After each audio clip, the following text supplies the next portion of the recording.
Bonjour.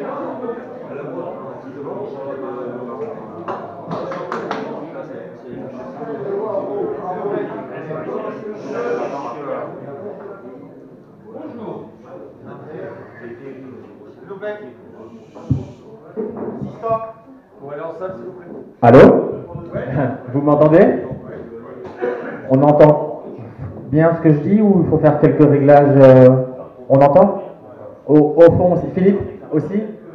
Parfait. Ben voilà, bonjour à tous. Je m'appelle Nicolas, je suis vétérinaire. Là, je pense une bonne partie d'entre vous étaient ici même l'année passée et donc on avait déjà discuté un petit peu ensemble l'année passée. J'étais venu vous parler de certaines maladies au sens assez large. Donc, comme je me souviens plus exactement tout ce que j'ai dit, tout ce que je n'ai pas dit l'année passée, mais cette année, je vais essayer d'être un petit peu plus précis et essayer de parler un peu plus des pathologies des pigeonneaux. Donc, ça va être un peu le thème de cette année. On va parler des pigeonneaux. Donc, du moment où le pigeonneau est clos jusqu'au moment où on commence à le jouer en jeune avec les éventuels bons ou mauvais résultats. On va essayer de voir un petit peu tous ensemble les différents problèmes, les différentes pathologies, les différents agents infectieux, virus, bactéries de nouveau, qui peuvent poser problème, qui posent problème en ce moment, depuis ces dernières années, et essayer de voir comment on peut faire pour en éviter une partie, pour en tout cas minimiser les effets. Donc je vais essayer de parler un petit peu de tout ça, donc avec un fond de diapo où tout n'est pas forcément dessus, mais où je vais bien sûr étayer un peu dans mes propos. Et à la fin, si vous avez encore des questions, je répondrai aux questions que vous avez du mieux que je peux en tout cas. Donc voilà. Donc les pigeonneaux, c'est la pleine période. J'imagine que certains d'entre vous viennent de sevrer les premiers jeunes. D'autres, moins pressés, notamment les joueurs de fond et de grand fond, n'ont même pas encore accouplé, voire n'ont même pas encore découplé pour certains.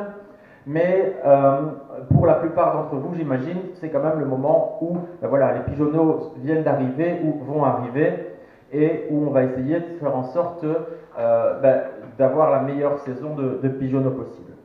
Alors, on va nous parler des problèmes qui pourraient vous arriver, qui vous sont déjà certainement arrivés les années précédentes, pas tous j'espère bien sûr, mais un ou l'autre problème, et voir comment on pourrait faire pour essayer d'éviter la majorité de ces problèmes dans ce qui est évitable bien sûr. Alors, on va faire un petit plan des problèmes qu'on peut rencontrer en tout cas chez les pigeonneaux, et voir un peu au fur et à mesure les différents problèmes qui vont nous arriver, qui vont nous tomber dessus tout au long du développement des pigeonneaux. Alors, les premiers problèmes arrivent déjà maintenant, arrivent très vite. Ce sont les pathologies au nid. Donc, les pigeonneaux, les premiers symptômes qu'on peut voir, ce sont des symptômes des pigeonneaux avec des fientes liquides, voire très liquides, de l'eau. Les jeunes, si c'est éventuellement trop fort, ne poussent pas, grandissent mal. Si c'est juste léger, on voit des jeunes qui grandissent quand même, mais dont les fientes ne sont pas belles. Et on voit aussi, souvent, avec ça, les parents qui ont également les fientes très très liquides. Donc ça, c'est un des premiers problèmes qu'on peut voir. Donc le pigeonneau durant encore sa croissance au nid, et souvent ce problème arrive aux alentours du 7, 8, 9e jour, au moment où les parents passent du lait de jabot, de la pape comme on dit, au grain, et c'est souvent vers ce moment-là que commencent à arriver les problèmes. C'est le premier problème qu'on va essayer d'aborder ensemble et voir un petit peu comment l'éviter. Le deuxième problème arrive au sevrage. Alors forcément, au sevrage, là, c'est un moment très compliqué pour les pigeonneaux. Pourquoi? Parce que ils sont encore jeunes et on leur met un stress, un très grand stress qui est de les séparer des parents. Donc il y a le sevrage alimentaire, ils doivent commencer à manger par eux-mêmes, certains tardent un peu, certains tardent un peu à boire aussi. Donc ça les fragilise encore un peu. Et en même temps, il y a tous les autres pigeonneaux qui sont là, des pigeonneaux qui parfois sont ajoutés avec d'autres pigeonneaux qu'on achète, qu'on reçoit, un petit peu comme ici lors des ventes, donc où on a tendance à mélanger un petit peu en plus les petits microbes, comme on dit, et donc les pigeonneaux un peu affaiblis, un peu faibles, qui sont en plus soumis à des nouveaux microbes, virus, etc., vont être très très sensibles et ça va être un moment assez important. Alors, les symptômes principaux à ce moment-là, ce sont des jeunes qui se tiennent en boule, hein, ça j'imagine que vous les avez tous eus, des jeunes qui sont en boule, qui ne poussent pas bien, qui sont maigres, qui ont parfois même le couteau. En gros, on dit vraiment, voilà, ce jeune-là ou ces jeunes-là, ils ne démarrent pas, quoi. C'est le terme qu'on utilise quand même assez souvent. Les troisièmes problèmes qui arrivent donc dans l'évolution de vie de nos pigeonneaux sont les épidémies. Alors ça, bien sûr, vous le connaissez aussi. On parle d'adéno, on parle parfois de circo à tort ou à raison. Maintenant, beaucoup plus, on n'utilise plus ces termes, on utilise maladie du pigeonneau. On va un petit peu voir ensemble ce que c'est réellement que cette maladie du pigeonneau. Et donc, bref, toutes les différentes épidémies qui peuvent toucher les jeunes, on va en parler. Le quatrième problème, les problèmes de perte des pigeonneaux. Ça touche beaucoup de monde aussi, de plus en plus. C'est un problème très très complexe dont je pense actuellement personne n'a réellement la solution. À ma connaissance, si quelqu'un avait la solution, ça serait. Alors, il y a des années on perd plus de jeunes, des années on perd moins de jeunes. On ne sait pas trop pourquoi, on a fait exactement la même chose que l'année précédente. Il y a bien sûr un peu de malchance parfois, il ne faut pas prendre un mauvais entraînement de pigeon hollandais le jour du premier lâcher bien sûr, etc. Mais donc on va essayer un peu discuter un petit peu voir à ce niveau-là aussi quels sont les facteurs qui vont influencer. Et puis le cinquième problème, c'est quand on commence à jouer, on se rend compte qu'il y a un manque de résultats, bien sûr éventuellement des pertes aussi, mais donc un manque de résultats avec ces pigeonneaux où ça va pas, simplement ça va pas, ça suit pas, et bon, voilà, c'est aussi un problème forcément parce que si on joue, c'est pour essayer de performer, bien sûr. Donc voilà un petit peu chronologiquement les 5 principaux problèmes que vous avez certainement dû tous reconnaître le long de la vie des pigeonneaux, et on va essayer de les aborder un par un. L'étape suivante étant, on va essayer maintenant de voir un petit peu tous les petits soucis qui peuvent venir interférer avec le bon développement de nos pigeonneaux. Alors le premier, et là je vais revenir en arrière pour le premier, parce que je n'ai pas fait de dia spécifique, mais c'est un problème que je vois de plus en plus souvent en consultation, ce sont les problèmes de jeunes au nid. Alors on me dit, voilà, souvent c'est chez les éleveurs, soit un couple, soit chez certains tous les couples. J'ai un problème, ce couple-là, les fientes c'est de l'eau, les parents, les fientes c'est de l'eau, donc les jeunes, les fientes c'est de l'eau, le nid, autour du nid c'est vraiment dégueulasse, et j'ai plusieurs couples comme ça, et en plus parfois même j'ai des jeunes qui ne poussent pas assez. Alors, je pense que j'ai la paratyphose dans mes pigeons, je pense que j'ai telle ou telle maladie, la tricot, c'est certainement dû à ça. Alors, ce problème est un problème en fait presque plus simple qu'on ne pense. Et ce problème de jeunes, avant de continuer, je vais quand même vous poser la question, est-ce que vous pourriez lever la main les personnes qui se sont au moins rendues compte de moi déjà un couple qui avait ce problème-là avec des fientes liquides, des jeunes avec des fientes liquides? Levez la main ceux qui ont déjà eu ce problème-là. Voilà, donc pas mal de monde, bien sûr, pour ceux qui jouent le jeu. Voilà, parce que c'est quelque chose d'assez courant. Et donc, il y a deux possibilités. Soit on a un couple qui le fait, soit on a vraiment plusieurs couples qui font ça. Alors, quand on a vraiment plusieurs couples qui font ça, la raison principale, c'est dû au fait que les parents ne sont pas assez bien préparés pour la reproduction. C'est pas plus compliqué que ça. Alors, je vous donne l'exemple classique, et on le fait tous, et bien sûr, parce que ça nous arrive à tous. Souvent, les reproducteurs, on élève 1, 2, 3 tournées, et puis ils ont fini, on les met dans les volières, et puis on leur donne des graines, on va dire en volière, sur le cagotis, souvent jusqu'à l'année suivante, et on redécouvre qu'on a des reproducteurs en novembre. À ce moment-là, je vais les réaccoupler avec mes nouveaux pigeons, mes nouveaux couples, pour l'année prochaine. Et en fait, ce qui se passe, c'est que Ces reproducteurs dont on s'occupe un peu moins que les veufs, que les jeunes, et c'est normal aussi parce qu'en saison il y a énormément de choses à faire avec les pigeonneaux, avec les veufs, avec tous les concours. Et donc c'est pour ça que on a tendance à délaisser un peu, pas au niveau du nettoyage, pas au niveau non plus pas au niveau non plus de l'alimentation, mais au niveau des compléments et de tout ce qui est minéraux et oligo-éléments. Alors, faites-moi confiance, réellement, la première cause de ces problèmes, ce sont quoi? Ce sont les carences en oligo-éléments. Alors, les oligo-éléments, comment ça s'apporte? Certains mélanges de vitaminés oligo-éléments en contiennent. Ça en contient aussi dans tout ce qui est pierre rouge, vitamine minérale, grite notamment. Ça en contient également pas mal. Et la solution pour éviter ce problème-là n'est pas de commencer à complémenter les pigeons au moment où on a le problème, mais bien de les complémenter avant. Alors, je revois la scène, je vous réexplique la scène. Les vieux sont là, leur fiente c'est de l'eau, les jeunes c'est de l'eau. Pourquoi est-ce que les fientes sont de l'eau? Pour la bonne et simple raison que les pigeons boivent beaucoup trop. Ils boivent, ils boivent, ils boivent. Ils vont boire jusqu'à un cas extrême où parfois on voit les parents vraiment avec le jabot gonflé d'eau.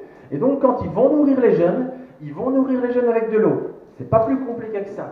Et comme les jeunes reçoivent de l'eau, forcément leurs fientes sont liquides. Donc on pense que c'est dû à des bactéries, à du virus, à plein de problèmes. Ce n'est pas le cas. C'est juste dû à un déséquilibre des ions, dû au fait que les parents, pour toute la formation du lait de jabot qui leur a demandé beaucoup d'énergie le lait de jabot, les a affaiblis et n'ont plus ce déséquilibre de minéraux.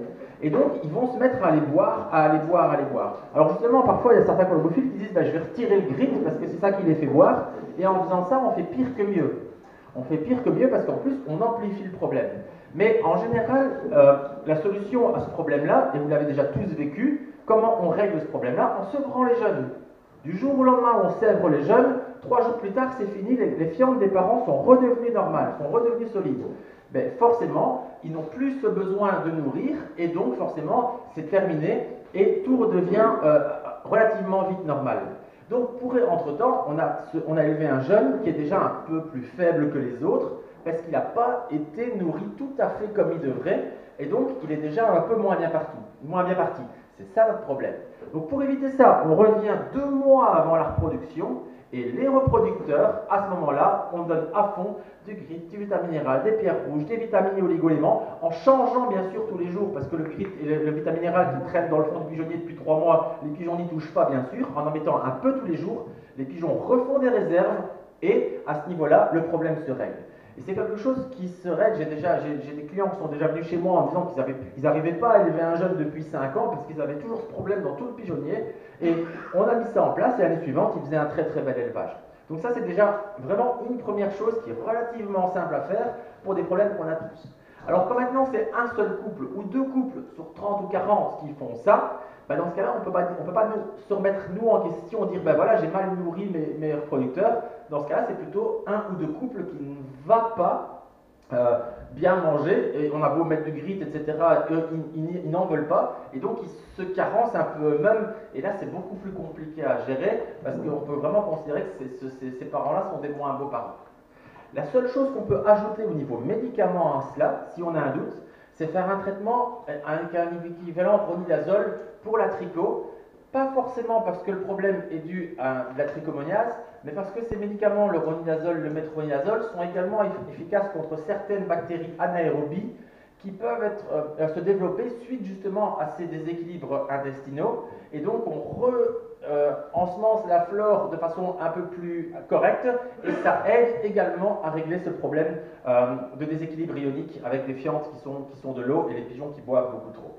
Donc ça c'est vraiment la première chose. Donc là on règle ce problème, faites-moi confiance, essayez, c'est peut-être tard pour cette année, mais essayez en tout cas la prochaine fois, vous verrez, les résultats se voient très très très vite.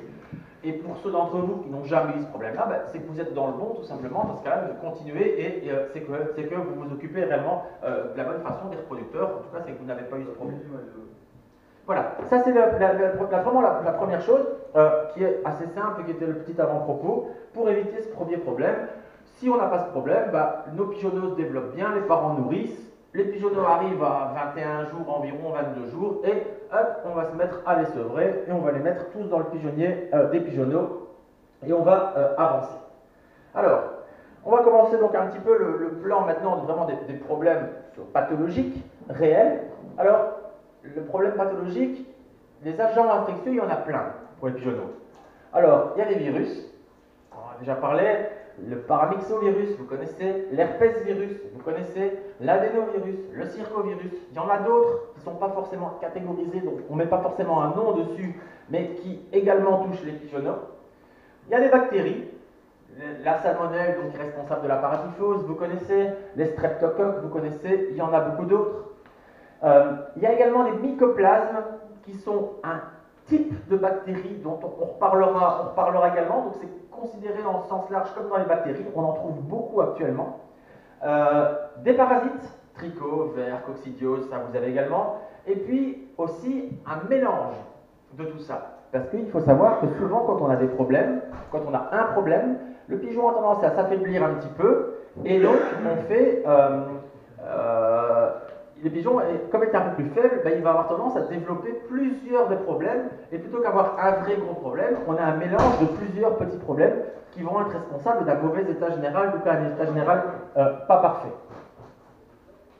Alors, le premier agent infectieux qui tombe dessus sur les pigeonneaux juste après le sevrage, vous connaissez certainement le nom, on en a parlé, on lit pas mal là-dessus, c'est le circovirus.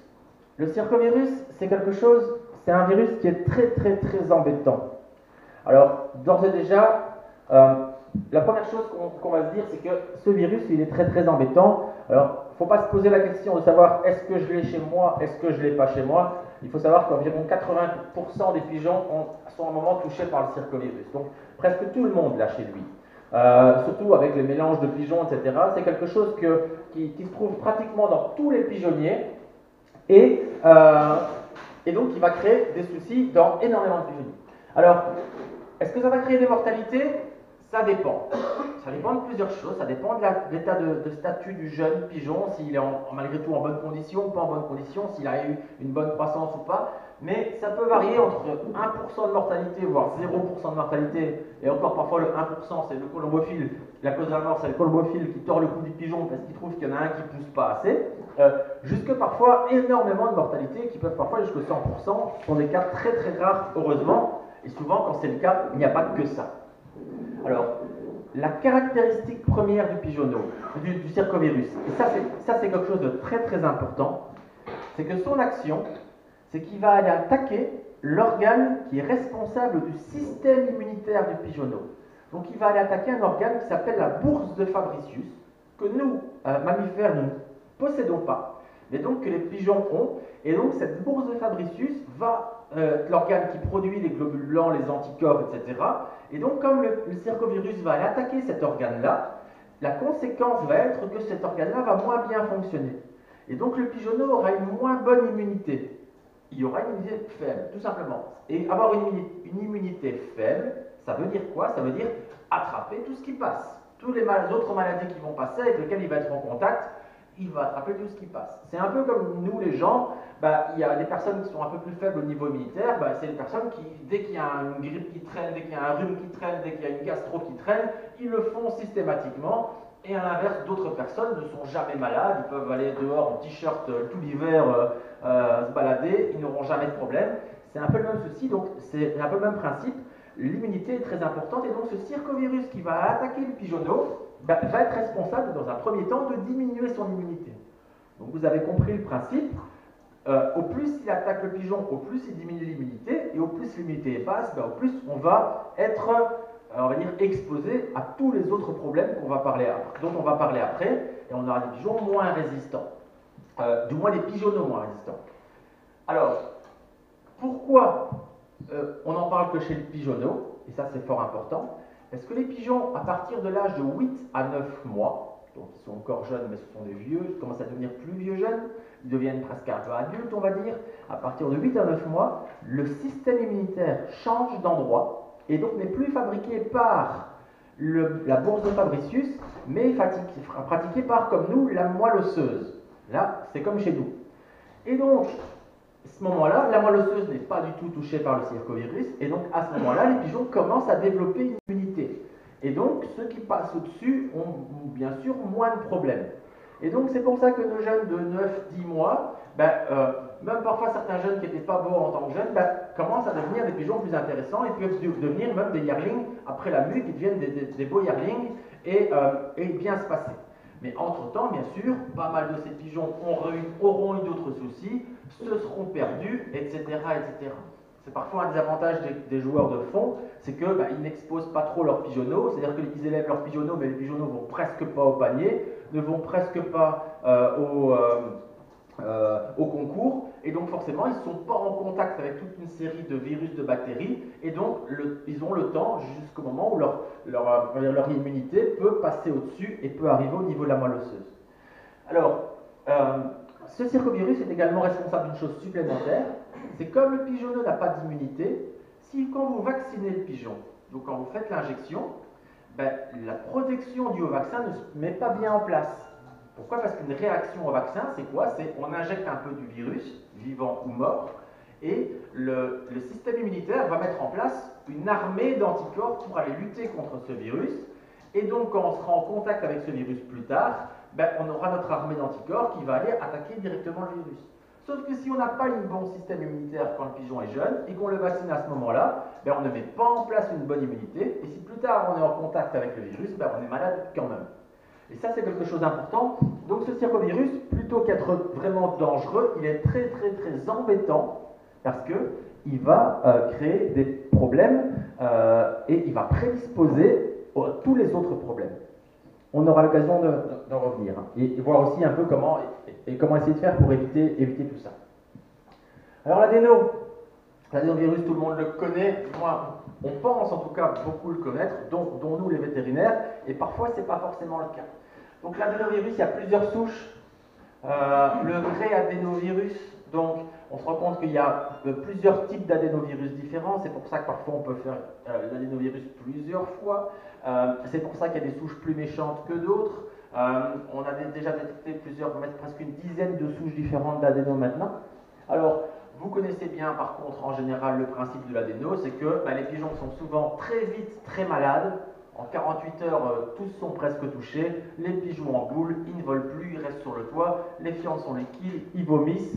Mais en général, après quelques jours, on voit déjà que ça va mieux, les pigeons recommencent à manger quelques petites graines, et puis après une semaine ou deux, on a l'impression que tout va bien, ils revolent, et c'est passé, c'est guéri. Ça, c'est dans les cas quand tout se passe bien. Alors, on se rend compte que presque tous les pigeonneaux sont malades, certainement, mais il n'y en a pas qui meurent, en théorie, quand on a juste de l'adéno. C'est du moins ce qu'on pense au sens global. Alors, un des soucis au niveau de cet adéno, c'est le même principe. C'est que sur le pigeon, pendant qu'il est malade, il est plus faible. Et comme il est plus faible, d'autres problèmes peuvent venir profiter pour attaquer. Ajoutez en ça, en plus des pigeons qu'on a vus, qui ont été soumis et qui sont porteurs du circovirus, vous avez des pigeons très faibles, et là, on a des risques effectivement de surinfection bactérienne ou autre, notamment un qu'on connaît très bien, c'est Escherichia coli. C'est pour ça qu'on appelait ça dans le temps le principe d'adénocolie, parce que l'adéno venait attaquer les défenses, mettre le pigeon mal, et puis le colis venait terminer le travail en tuant le pigeon.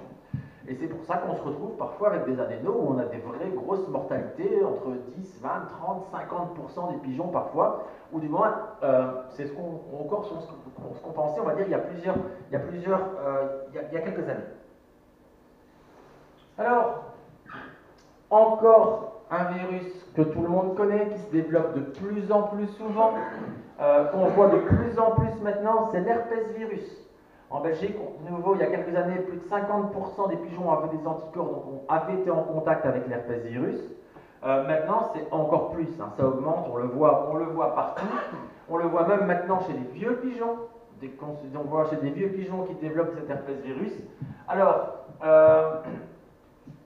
On se rend compte qu'on le retrouve dans 82% des pigeons avec un coryza aigu, donc les pigeonneaux avec qu'on appellera un coryza, on y reviendra, 82% de ces pigeons sont porteurs de l'herpès virus, donc on voit qu'ils jouent quand même un grand rôle.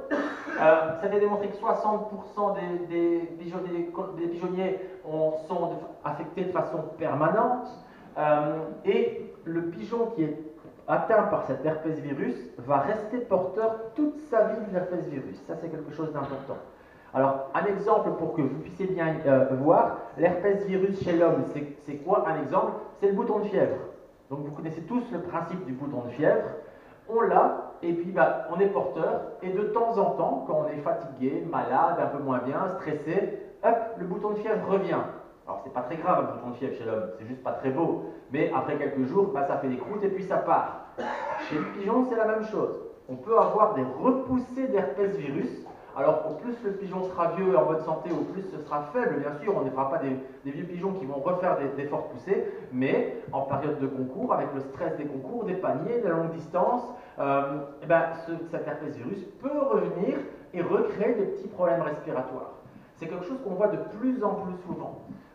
Une des formes de cet herpès virus, effectivement, c'est cet œil humide, le one cold eye qu'on appelle, et avec dans la gorge, on voit des petits filets jaunâtres, des petites croûtes jaunâtres qui sortent, et effectivement, on le voit de façon régulière, et je vous dis, on le voit même de plus en plus souvent chez les vieux pigeons maintenant.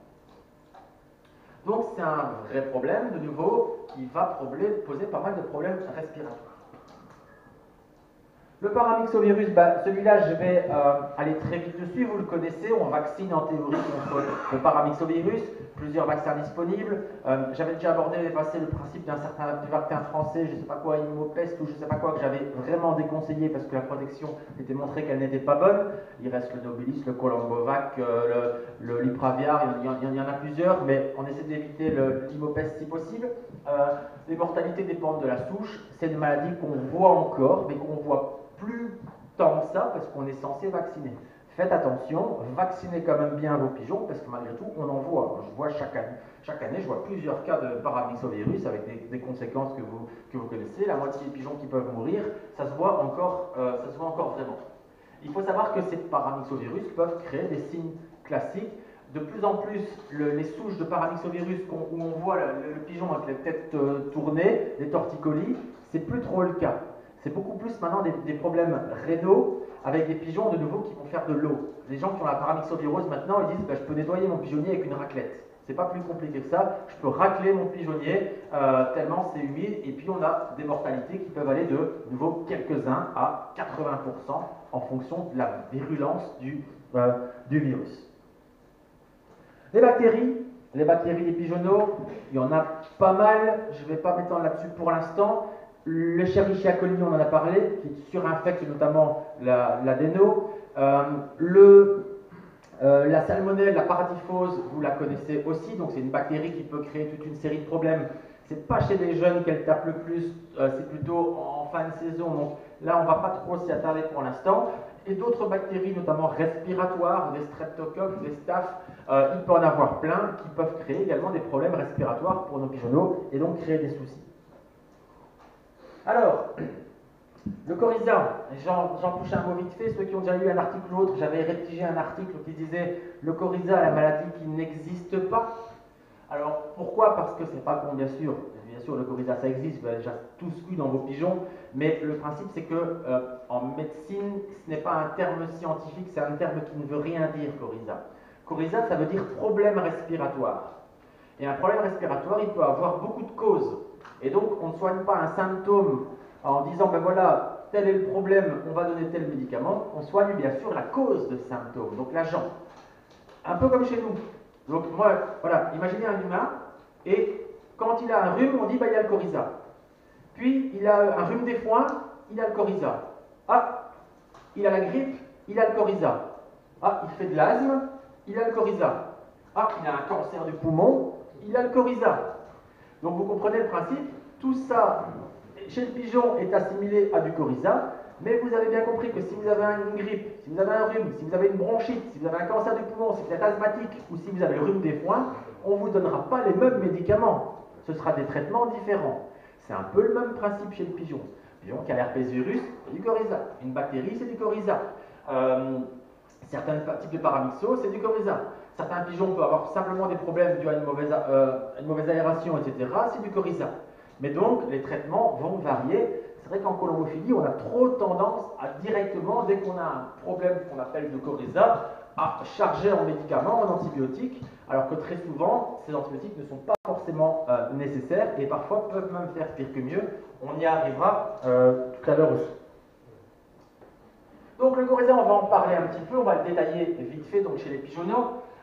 C'est une inflammation des organes, soit des voies respiratoires supérieures, alors narine, cavité nasale, sinus, là on le voit, donc effectivement les nez sales, le pigeon qui éternue, dans le pigeonnier, les écoulements au niveau du nez, mais vraiment le nez noir, voilà, ça c'est les voies respiratoires supérieures, ou les voies respiratoires inférieures, où là on a des pigeons, la trachée, les bronches, les sacs aériens, où là on a des pigeons qui vont plutôt avoir du mal à respirer, qui vont plutôt avoir des râles, qui vont plutôt faire on va vraiment les entendre. Ben là on se rend compte que c'est également ce qu'on appelle au sens large du coryza, mais cette fois-ci c'est plutôt les voies respiratoires profondes qui vont être touchées. Ce ne sont pas forcément les mêmes agents. Les voies respiratoires voilà, supérieures, on en a parlé, écoulement au niveau de l'œil, écoulement nasal, conjonctivite, éternuement, rhinite, oreille décollée, caroncule sale, bref, vous avez déjà tous vu ça. Ça, vraiment, on va le différencier sur les voies respiratoires supérieures.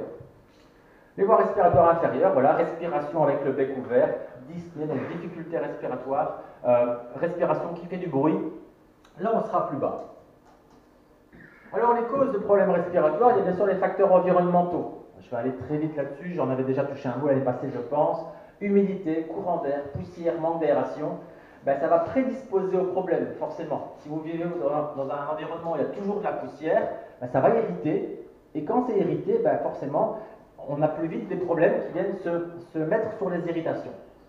Alors, particularité aussi, c'est que les sacs aériens des pigeons, c'est quoi les sacs aériens des pigeons? Ça va être toute une série de poches d'air qui vont posséder, que nous ne possédons pas les mammifères, qui vont leur permettre notamment de respirer de façon plus efficace que nous, donc il y a une aide pour eux, ben, vont avoir tendance à accumuler les particules de poussière, etc.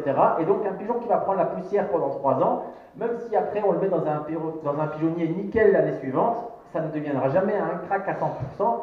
C'est comme, ben voilà, mon grand-père a été mineur pendant plusieurs années, ben après il n'aurait plus jamais pu gagner un marathon parce que ses voies respiratoires étaient atteintes et il aurait beau s'entraîner autant qu'il veut, c'était trop tard. Même principe avec la poussière pour les pigeons. Donc on fait toujours bien sûr attention à l'aération, ni trop ni trop peu, ben, là ce ne sera pas le sujet d'aujourd'hui. L'herpès virus. J'en ai parlé aussi, je vais reparler vite fait, donc plus de 50% des pigeons sont porteurs latents, le pigeon, c'est encore plus maintenant, le pigeon reste porteur, il refait surface, symptômes dans les formes aiguës, éternuement fréquent, conjonctivite, œil qui coule, obstruction des narines, caroncules qui deviennent jaunes, grises, parfois noires. Dans les formes chroniques, on peut avoir des sinusites et de la dyspnée, donc la difficulté respiratoire intense, liée notamment à des surinfections bactériennes. Tout ça, c'est des choses dont on a aussi déjà parlé. Le circovirus, on ne va pas en reparler, on en a parlé tout à l'heure, forcément, mais qui va baisser l'immunité. Paramyxovirose, bactéries, donc on les a cités aussi, tout ça, on ne reviendra pas là-dessus. L'ornithose, on n'en a pas encore parlé. L'ornithose, on en parle beaucoup, ornithose, chlamydia. Alors l'ornithose, ce n'est pas un virus, ce n'est pas une bactérie. L'agent responsable, c'est ce qu'on appelle un chlamydophila, Chlamydia psittaci. On peut le mettre en évidence par un test où on va rechercher l'ADN directement de cette chlamydia et ça peut être responsable de problèmes. Elle est malgré tout souvent surestimée chez les jeunes. Souvent on dit j'ai de l'ornithose alors que beaucoup plus souvent chez les jeunes, les problèmes sont vraiment dus à un problème d'herpès par exemple ou de parfois bactérien.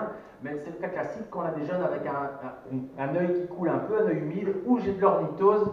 Ben 9 fois sur 10, même 95 fois sur 100, ce ne sera pas le cas. Ce ne sera pas de l'ornithose, ce sera vraiment des problèmes viraux ou des problèmes bactériens. Mais à l'inverse, quand c'est de l'ornithose, quand c'est cette chlamydia, ben dans ce cas-là, il va falloir traiter pendant très longtemps pour éradiquer complètement le problème. On aura certainement l'occasion d'y revenir. Et Un mycoplasme qui est souvent encore moins connu que l'ornithose. Les mycoplasmes, c'est une sorte de bactérie sans vraiment en être une. Ça provoque les mêmes problèmes respiratoires. C'est sensible seulement à quelques antibiotiques. Donc quand on a des problèmes respiratoires dus à un mycoplasme, on ne peut pas traiter avec ce qu'on veut. Et un des gros soucis de ce mycoplasme, c'est que ça va très vite devenir résistant aux antibiotiques. C'est-à-dire que si les souches vont très vite devenir résistantes, donc c'est pour ça qu'on se retrouve avec des mycoplasmes multirésistants et avec certains problèmes de coryza où on peut donner des mélanges de 4 antibiotiques, on peut faire tout ce qu'on veut, ça passera presque pas. Ces mycoplasmes sont aussi responsables parfois de problèmes d'arthrite, donc de gonflement d'articulation, où on penserait que ça pourrait être de la paratyphose, où on pensait que ça pourrait être un streptocoque, mais très souvent, quand on met en culture, on se rend compte que c'est du mycoplasme.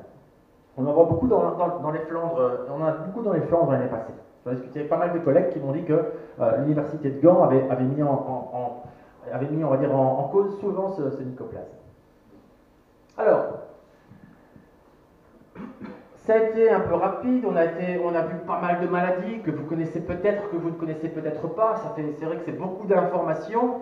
Finalement, vous dites, oh là là, je suis un peu perdu dans tout ça. On va essayer de se recentrer un peu maintenant sur les choses plus classiques, ça va être les choses plus précises, ça va être notamment le diagnostic. Comment est-ce qu'on fait la différence entre tout ça? Vous venez de dire que, je viens de dire qu'on a un problème de coryza, ça peut être 10 choses différentes. Moi, dans tout ça, je fais quoi? Premièrement, il faut essayer de trouver le problème. Effectivement, poser un diagnostic. Quel est mon problème? Quelle est ma cause de problème respiratoire chez ces jeunes pigeons? Alors, le diagnostic, ça repose sur un historique de questions et sur les facteurs ambiants du pigeonnier.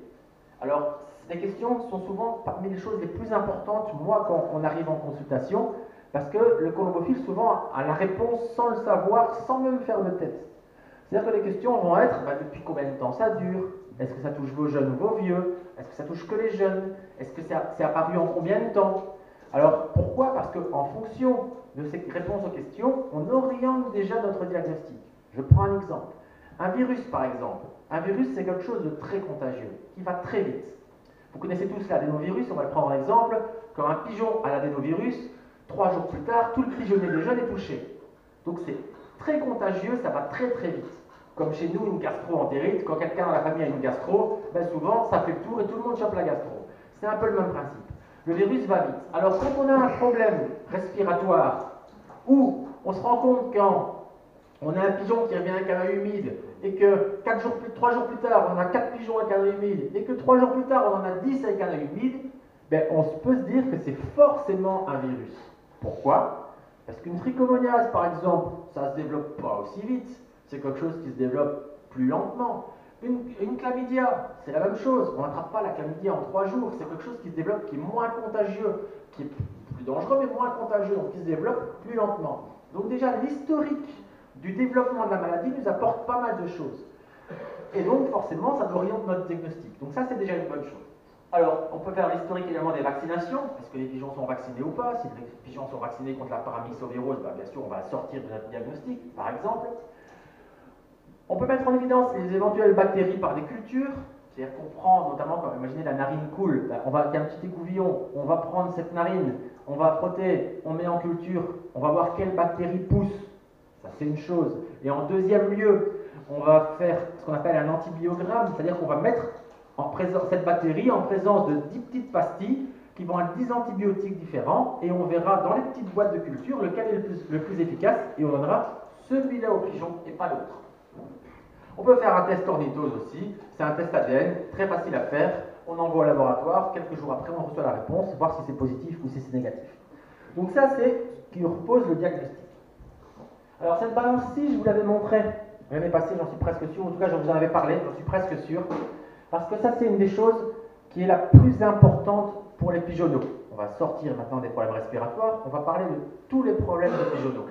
Alors les pigeonneaux, j'ai toujours tendance à dire, moi, de plus en plus, avec les années qui avancent, qu'un pigeonnier de pigeonneaux, c'est un peu, et vous m'excuserez un peu la comparaison, c'est peut-être un peu facile, c'est un peu un magasin de porcelaine. C'est-à-dire que c'est excessivement fragile.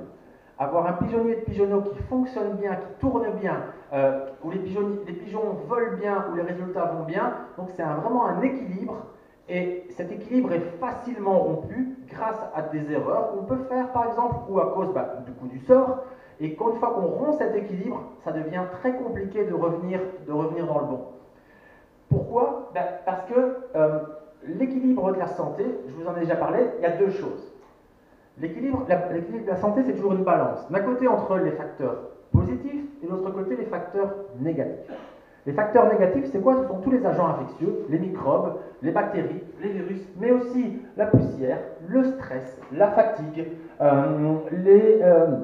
l'humidité. Donc tout ça sont des choses qui vont avoir tendance à peser vers la mauvaise santé. A l'inverse, il y a également moyen de peser vers la bonne santé. Et un équilibre, justement, il faut se rendre compte qu'il faut toujours agir des deux côtés. C'est-à-dire que quand on a un problème chez les pigeonneaux, on a toujours tendance à regarder ce côté-ci. C'est-à-dire regarder le problème des virus, des bactéries, de la poussière. Alors oui, on va enlever le stress, on va essayer d'enlever les poussières, on va mettre un antibiotique, etc. On regarde toujours ce côté-là et on essaie notamment de traiter. On va traiter avec des médicaments, on va traiter, ce qui est une bonne chose d'ailleurs, parce que si on traite et qu'on arrive à se séparer de certains de ces problèmes, on va alléger le poids du mauvais côté et la balance va se rééquilibrer vers la santé. Et on oublie souvent de regarder l'autre côté, le côté immunité. Et ce côté-là, il est de plus en plus important au fur et à mesure des années en colobophilie, on s'en rend compte vraiment. L'immunité, ça veut dire quoi? Ça veut dire la résistance naturelle du pigeon. C'est-à-dire qu'au plus la résistance naturelle du pigeon est lourde, au plus la balance pesera vers la bonne santé et au moins on aura ce côté-ci qui aura tendance à peser. Et donc, stimuler l'immunité, essayer de tout faire pour avoir la meilleure immunité, c'est quelque chose qui est excessivement important. Pourquoi? Parce que de plus en plus, et vous l'avez vu un peu avec mon exposé, mais vous le voyez aussi tous les jours, tous les ans avec vos pigeons, de plus en plus en colombophilie actuelle, et ça je peux vous assurer que c'est vrai, parce que j'en discute avec beaucoup de mes collègues vétérinaires, colombophiles, flamands ou francophones, on discute beaucoup, de plus en plus on a un changement et dans les problèmes des pigeons, et on a une migration vers les problèmes dus à des virus. Et le problème des virus, c'est que ça ne se soigne pas, pour ainsi dire. C'est qu'en traitement, on n'a pas d'antivirus en colombophilie. Et donc, on donne des antibiotiques pour éviter les surinfections, on met du repos, bien sûr, mais très souvent, c'est très compliqué à lutter contre, et c'est difficile à gérer. Et donc, c'est pour ça que le meilleur moyen pour éviter ces problèmes, c'est d'essayer que les pigeons en soient, en tout cas, si pas atteints et pas en contact, ils seront forcément en contact à un moment ou à un autre, mais faire en sorte que les pigeons, au moment où ils soient en contact, soient les plus forts possibles et n'attrapent pas ces virus. On ne peut pas éviter l'épidémie de grippe, mais vous pouvez essayer de faire en sorte de ne pas attraper la grippe. Alors comment? Alors il y a toute une série de mesures qu'on peut faire. Parfois, on ne fait pas trop la bise aux gens pendant la période d'épidémie de grippe. On reste peut-être un peu plus chez soi. On prend sa vitamine C, on va dire, ou son orange. On fait attention de ne pas boire dans le verre des autres. Bref, c'est toutes des petites mesures et on se lave bien les mains. On fait attention. Ce sont toutes des petites mesures qui peuvent nous éviter d'attraper le problème. Vous allez me dire, ouais, merci, mais c'est ça, j'aurais pu le deviner. Oui, mais c'est vrai. Le meilleur moyen à l'heure actuelle pour éviter la grippe en Belgique ou en France, c'est de prendre ces petites mesures pour essayer, ça ne vous empêchera pas d'avoir la grippe à tous les coups, mais en tout cas, ça diminuera la chance de l'attraper. Et après, quand vous l'avez, la grippe, c'est trop tard. Vous l'avez, vous la faites. Vous pouvez prendre tous les médicaments que vous voulez, les médicaments pour avoir le nez qui coule moins, pour avoir la gorge moins sèche, mais tout ça, votre grippe, elle durera 5 ou 6 jours, vous allez être malade de plus en plus pendant 3 jours, puis de moins en moins pendant 3 jours, vous allez faire la grippe. Donc, le principe vraiment pour essayer d'éviter, c'est, ne pas être là. Donc, essayer de ne pas l'attraper. Et donc, ce côté immunité, comme on a affaire de plus en plus à des virus, il est de plus en plus important. Et même certains vétérinaires qui, encore il y a quelques temps, conseillaient encore pas mal de traitements antibiotiques, font un peu marche arrière maintenant et commencent de plus en plus à s'intéresser à ce côté gauche de la balance pour essayer donc de prévenir et d'avoir le moins de problèmes possible. On va bien sûr tout à l'heure expliquer comment essayer de faire pour augmenter cette immunité. Bien sûr, on va essayer de voir quelques conseils. Alors le conseil absolu n'existe pas. Je ne vais pas venir en vous disant voilà la poudre qui va vous faire avoir aucun problème avec vos pigeonneaux. Ce serait vous mentir. Si quelqu'un vous vend ça, c'est un charlatan. Qu'il soit vétérinaire ou ce que vous voulez, ça n'existe pas. La seule chose qu'on puisse essayer de faire, c'est faire toute une série de petites choses pour essayer d'augmenter le maximum nos chances de ne pas avoir de problème. Alors voilà, traitement, forcément, quand le problème est là, par contre, bien sûr, on va attaquer les agents pathogènes et à ce moment-là aussi, essayer de restimuler l'immunité, on y arrivera également. Alors, donc, on a vu maintenant tous les agents qui allaient créer des problèmes dans nos pigeonneaux, on a vu un peu le principe de la balance immunité-maladie, on a vu, pas encore vu les différentes étapes, mais on y reviendra tout à l'heure. Dans le traitement, on va voir maintenant nos pigeons ont un problème, ont une maladie. Comme je vous ai dit, le principe, ça va être d'essayer de rééquilibrer la balance. On parlera du préventif après. Alors, première chose, bien sûr, c'est attaquer les agents pathogènes. Donc, la première chose, c'est ce qu'on fait classiquement, ça va essayer d'alléger le poids du côté des maladies. Donc, pour ça, qu'est-ce qu'on va faire? On va déjà essayer de corriger les conditions d'environnement. Chaleur, humidité, aération, améliorer son pigeonnier. C'est quelque chose d'excessivement important, mais ça je ne vais pas vous le rappeler bien sûr. Avoir le meilleur pigeonnier possible, le pigeonnier parfait, c'est la recherche de tout colombophile, ça c'est clair. Éventuellement, on va faire une culture bactérienne et un antibiogramme pour traiter les bactéries. Si ce n'est pas possible, on va faire un traitement antibiotique à large spectre, bien sûr. On va traiter correctement, et ça c'est quelque chose de fort important. Il faut savoir que les traitements doivent être faits de façon correcte et très très souvent, on rate notre traitement parce qu'on l'a mal administré, tout simplement.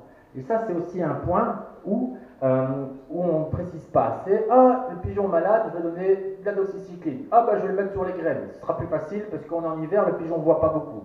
C'est vrai, le pigeon ne boit pas beaucoup. Ça, c'est une bonne chose. Mais, le mettre sur les graines, il faut faire très attention. Pourquoi ? Donc, je reprends l'exemple.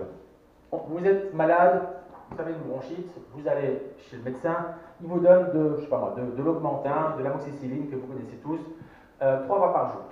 Un comprimé le matin, un comprimé le midi, un comprimé le soir. Alors, pourquoi ces 3 comprimés par jour?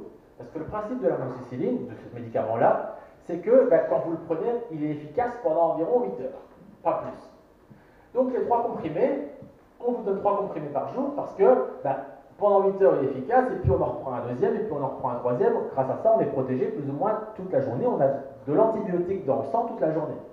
Si vous prenez les 3 comprimés et que vous les prenez tous les 3 le matin, en disant moi j'ai pas le temps de prendre ça, je vais prendre tous les 3 le matin, hop que le matin, vous allez être très protégé, mais ce qui ne vous servira pas plus que si vous preniez un seul comprimé. Donc vous allez avoir trop d'antibiotiques, parfois au point d'être un peu malade, le matin.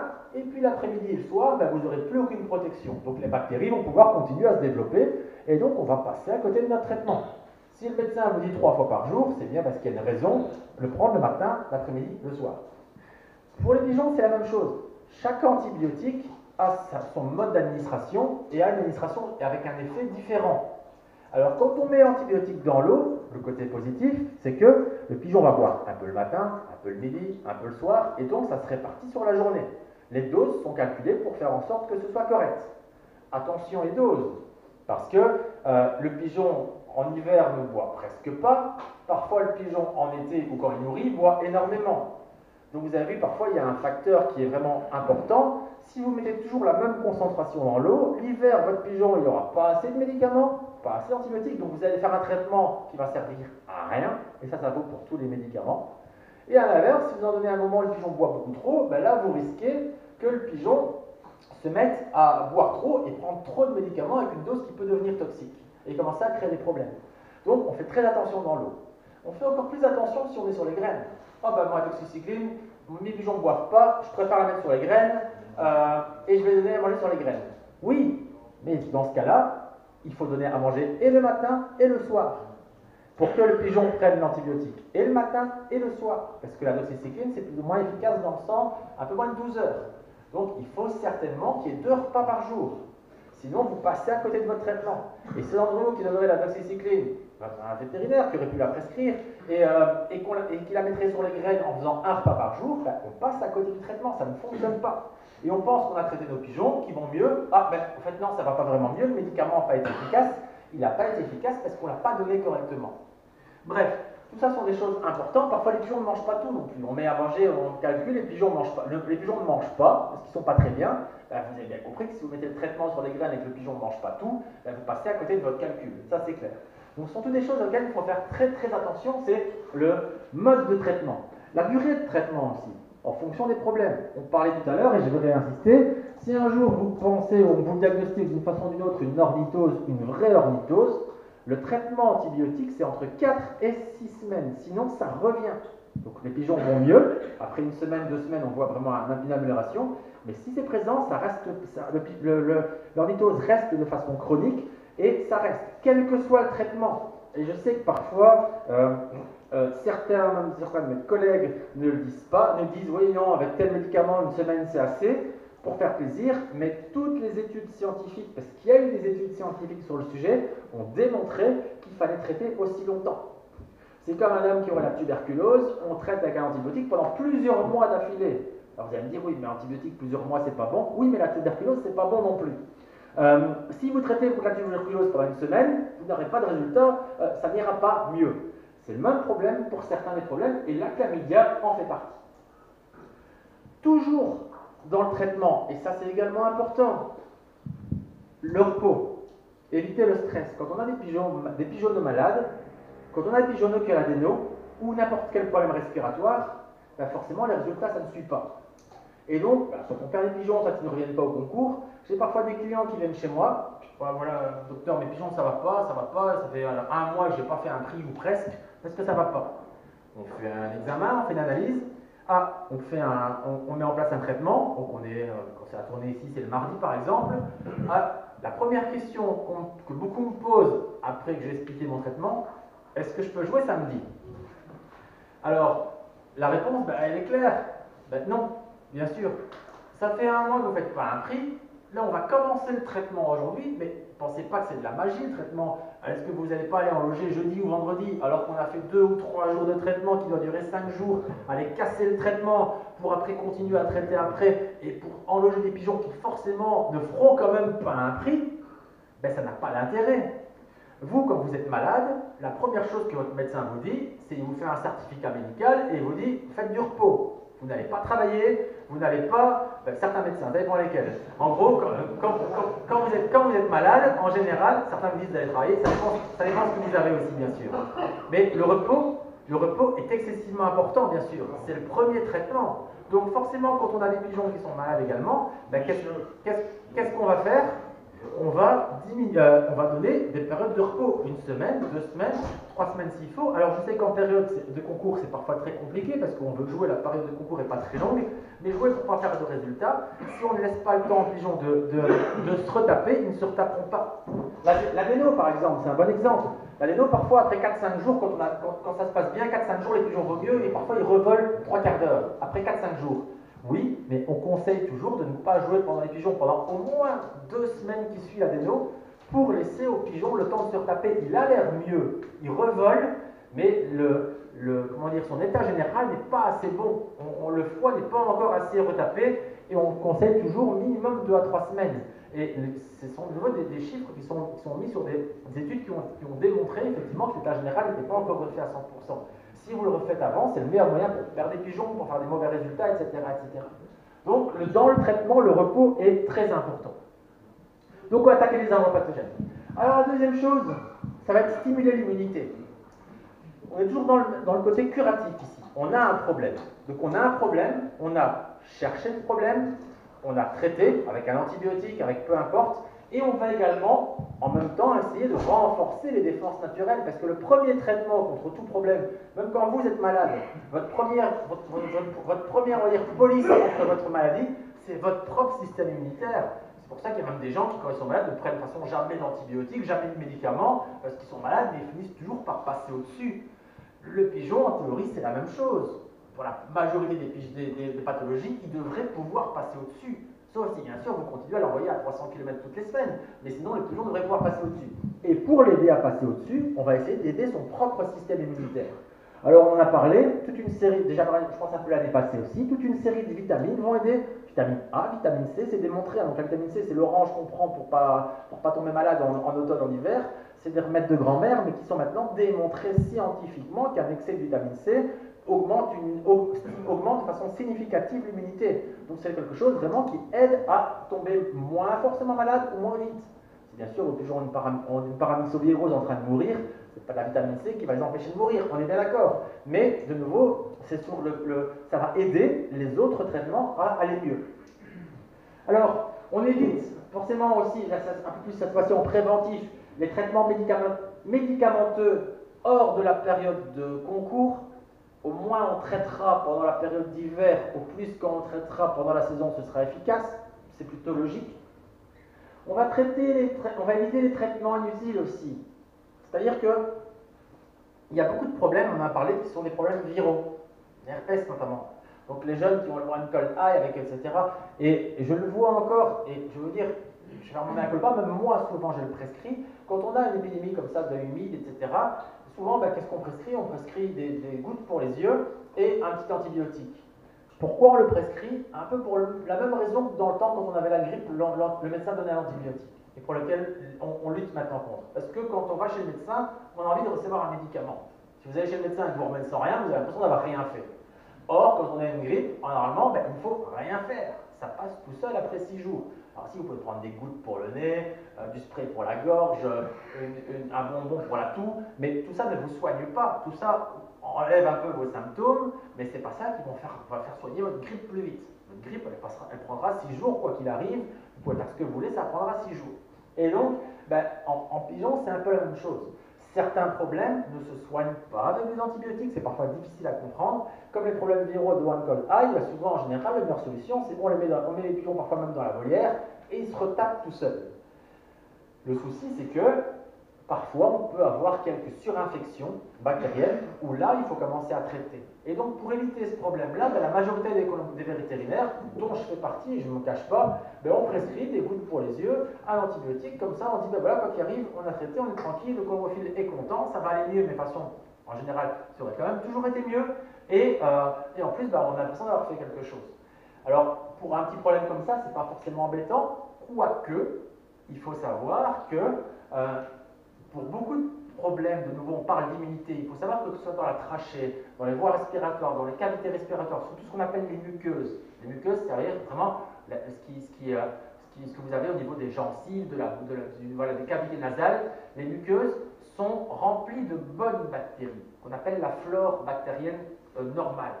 Et ces bonnes bactéries sont aussi sensibles aux antibiotiques. Forcément, ce sont des bonnes bactéries, mais elles prennent la place, ces bonnes bactéries. Quand vous faites un traitement antibiotique, vous tuez aussi ces bonnes bactéries, vous tuez bien sûr aussi les mauvaises bactéries, mais vous tuez aussi les bonnes bactéries, et donc ces places deviennent libres. Et là viennent se remettre éventuellement d'autres bactéries qui peuvent être bonnes, qui peuvent être moins bonnes, qui peuvent être mauvaises. Et donc, quand on avait une bonne flore, ce traitement antibiotique ne peut faire que du tort. Bien sûr, quand rien n'allait, ça ne peut pas faire de tort. Mais il faut savoir que donc, il faut toujours faire attention au traitement antibiotique. Parfois, ça peut faire plus de tort qu'on ne pense. Parce que parfois, on se rend compte que, je prends un exemple, moi j'ai parfois des pigeonneaux qui volent, des colombophiles, des pigeonneaux qui volaient 1h30. La saison va commencer, je vais faire un petit traitement pour le voie respiratoire pour tout dégager. 3 jours après le traitement, les pigeonneaux volaient encore 10 minutes. Qu'est-ce qui s'est passé? On vient chez moi, je ne comprends pas. Mais pourquoi vous avez traité? Mais pour dégager les voies respiratoires. Mais vos pigeonneaux volaient 1h30. Vous pensez qu'ils avaient des problèmes, ils voleraient 1h30? Non. En traitant, vous avez relancé les dés. Et pas de chance pour vous. Dans le meilleur des cas, ça aurait juste rien changé. Vos pigeons auraient continué comme ça. Et dans le pire des cas, c'est ce qui s'est passé. Vous avez relancé les dés, des mauvaises bactéries sont venues prendre la place et vous avez un problème. Et maintenant, vous avez un problème dû au traitement. Donc, il faut toujours faire attention.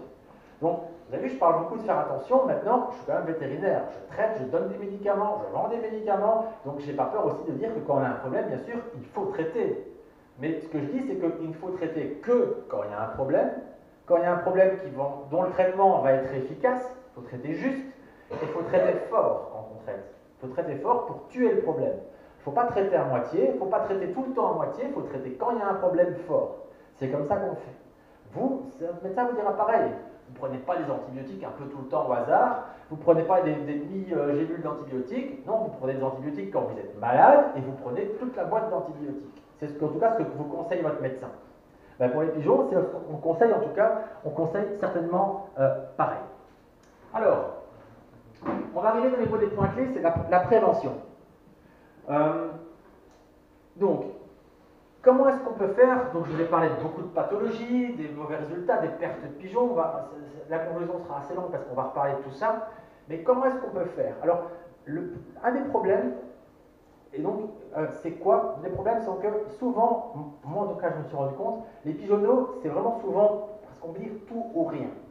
Soit vous faites parfois une saison où tout va bien avec les pigeonneaux. Ils volent parfaitement, vous vous en logez, ça revient à la mitraillette, vous faites une saison terrible, tout va bien. Et la saison suivante, vous faites exactement la même chose, mais exactement la même chose, et il n'y a rien qui va. Mais dès le début, ça va pas, ça vole pas bien, et on ne sait pas pourquoi, je ne comprends pas pourquoi, on va chez le vétérinaire parfois fait des traitements, mais dans une bonne majorité des cas, ça va pas mieux. J'ai pas peur de le dire, ça va pas vraiment mieux, si, ça va un peu mieux, mais vous ne retrouvez pas toujours, parfois ça arrive, hein, mais vous ne retrouvez pas forcément l'état de forme de la saison précédente, ça ne tourne pas comme ça tournait l'année avant. Pourquoi? Parce que souvent, on se rend compte que les problèmes s'accumulent et que au fur et à mesure de l'évolution, et que même si on traite à un certain moment, on ne revient pas en arrière sur certains problèmes.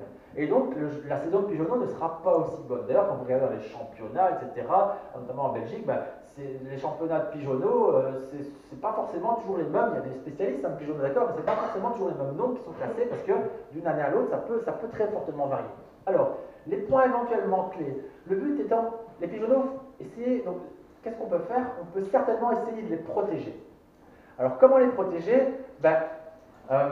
Une des choses qu'on peut conseiller, c'est forcément de leur mettre déjà de bien commencer par mettre les parents dans les bonnes conditions.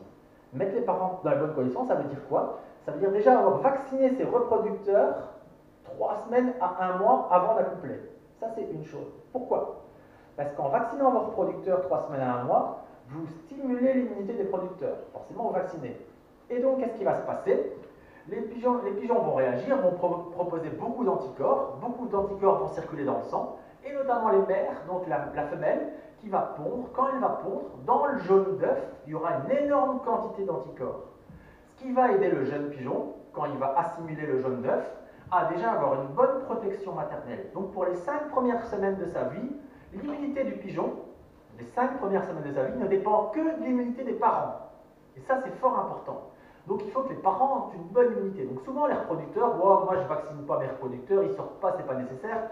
Mais c'est vrai, les reproducteurs, on ne les vaccine pas. Limite, ils sont pas malades, ils sont dans le pigeonnier, ils ne sortent pas. Oui, mais si vous n'augmentez pas l'immunité des producteurs, on s'en fout des reproducteurs. Les reproducteurs, ce qui est important, ce sont les jeunes. Et donc si justement vos reproducteurs sont le même pigeonnier depuis longtemps, donc leur immunité a tendance à diminuer, ils sont moins en contact avec des agents pathogènes, et donc ce qui se passe, c'est que leur immunité diminue, et donc il faut renforcer l'immunité de ces reproducteurs, notamment en vaccinant contre plusieurs pathologies, ce qui va faire augmenter le taux d'anticorps, et donc donner une bonne protection des jeunes pour les 5 premières semaines. Pourquoi c'est important? Parce que le pigeonneau ne commencera pas à produire sa propre protection, ses propres anticorps, avant 5 à 6 ou 7 semaines. Et ça, c'est quelque chose de très important. Il va commencer à la 4e. Pourquoi? Parce qu'en sevrant à 21, 22, 23 jours, on sève le pigeon, on le met dans un état de stress important, dans un état de stress éventuellement même au niveau de nourriture. Certains ne mangeront pas, certains vont se retrouver dans un nouveau pigeonnier. Parfois même au moment où on sèvre, on rapporte des pigeons de plusieurs origines. Et donc à ce moment-là, on va déjà soumettre le pigeon à plein de problèmes, dont un très important, on en a parlé, c'est ce circovirus. Donc on va mettre en contact ce pigeon avec notamment le circovirus, avec des pigeonneaux qui parfois ont déjà une immunité très faible. Donc ça va déjà favoriser ce circovirus qui va attaquer presque tous les pigeons, à attaquer et à faire plus de dégâts qu'il ne devrait. Plus de dégâts qu'il ne devrait, ça veut dire empêcher le statut immunitaire du pigeonneau d'arriver, et donc empêcher le pigeonneau plus tard, le prédisposer à toutes les maladies qui vont arriver plus tard. Donc déjà, la première chose à faire qui est très importante, de plus en plus de colombiers le font, bien vacciner les parents. Ça, c'est quelque chose de très important, surtout des reproducteurs. Deuxième chose, essayer d'éviter au maximum le stress au niveau du pigeonneau. Alors je sais que parfois c'est pas évident, mais on sèvre souvent un petit peu trop tôt. Alors là, il y a plusieurs écoles, on pourrait en débattre, en discuter, vous ne serez peut-être pas d'accord avec moi, mais au niveau santé, c'est quand même assez intéressant qu'au moment où on sert, le pigeonneau soit déjà sevré au niveau alimentation et boisson. Que le pigeonneau, quoi qu'il arrive, quand on le met dans le pigeonnier, il mange et il boit. Ça, c'est quelque chose d'important. Les pigeonneaux qui ne vont pas manger pendant 24 à 48 heures, puis qui vont comprendre, ou bien qui ne vont pas boire pendant 24 à 48 heures, ont un plus grand stress que les autres, de nouveau au plus mauvais moment. Au moment où ils sont déjà faibles au niveau immunitaire, et au moment où on va les mettre en contact avec les autres, et où tous les virus vont tourner. Surtout au niveau du circovirus. Donc ça, c'est parfois une deuxième chose qu'on peut faire, bien veiller à ce que le pigeonneau soit vraiment, au moment où on sèvre, soit en bonne santé. Ça, c'est la deuxième chose. Alors, la troisième chose, c'est essayer d'éviter, dans ces âges, on va dire, dans ces âges très, très courts, de faire trop de mélange de pigeons. Alors, acheter des pigeonneaux, acheter une tournée de jeunes, etc., c'est des choses très bien, mais chaque fois que vous mettez des pigeons d'une autre souche, d'une autre origine avec les vôtres, même s'ils sont en très bonne santé, ils vont ramener leur propre petit virus. Et donc, de nouveau, on va avoir tendance à mélanger les virus, un peu comme dans une crèche, et finalement, ça va avoir tendance à ce que tout le monde l'attrape. Donc, pour certains d'entre vous qui ont 2 pigeonniers de pigeonneaux, ou parfois ils mettent les premières tournées dans un pigeonnier, la deuxième tournée dans l'autre, ce que je conseille moi souvent, c'est d'essayer de faire, notamment la première tournée, ou la deuxième tournée, de mettre que des pigeons qui sont originaires de votre pigeonnier d'élevage. C'est tout. On ne les met pas en contact avec les autres, du moins le plus tard possible, pour essayer d'éviter justement de prendre le risque qu'il y ait tous ces petits, encore toute une série de petits virus qui viennent et qui font un tour. Et puis, tous les pigeonneaux que vous achetez, si vous achetez, je sais pas moi, une tournée à un colomophile, une autre tournée à un colomophile, des bons, etc., vous mettez ça dans l'autre pigeonnier. Vous vous rendrez compte que dans l'autre pigeonnier, souvent, ça ira moins bien. Les volets seront moins belles, la santé générale sera moins belle, vous allez avoir plus de pertes. Et donc, le côté positif, c'est que donc, avec votre premier pigeonneau de jeunes qui viennent de chez vous, vous allez pouvoir jouer en pigeonneau, souvent ça se passera mieux. Et votre deuxième, il y aura plus un bouillon de culture, et là, vous allez avoir plus de pertes, ça va peut-être moins bien volé, moins bien joué, mais au moins, ce qui se passerait, c'est qu'à la fin de cette saison, vous aurez fait un tri. Ceux qui sont encore là, ceux qui ont fait des résultats, qui ont fait des prix, ceux-là, je vous assure que vous pouvez les mettre avec vos yearlings, parce que ceux-là sont des pigeons qui sont relativement résistants, parce que justement, comme ils auront plus de bouillon de culture, et malgré tout, ils auront fait des résultats, et donc, on aura quand même des pigeons qui seront costauds. Et tout ça, donc on peut faire ça en ayant malgré tout essayé d'avoir une autre tournée de pigeonneaux qui, eux, vont rouler beaucoup plus, vont tomber à la mitraillette beaucoup plus, comme on l'espère en tout cas, parce qu'on les aura protégés, mis dans un cocon un peu plus longtemps, au moment en tout cas où ils seront faibles. Donc ça, c'est des choses qui parfois ne sont pas faciles à faire. Oui, j'ai qu'un pigeonnier de pigeonneaux, j'ai qu'un petit colombophile, moi aussi. Mais effectivement, c'est des choses dont il faut essayer, ce n'est bien sûr que des conseils.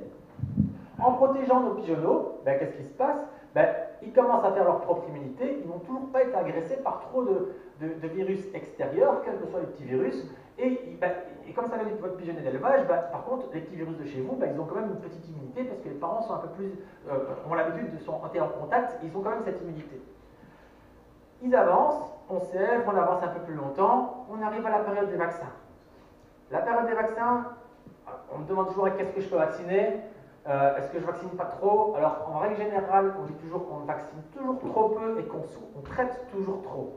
Moi, je suis pour faire plus de vaccins et pour faire moins de traitements.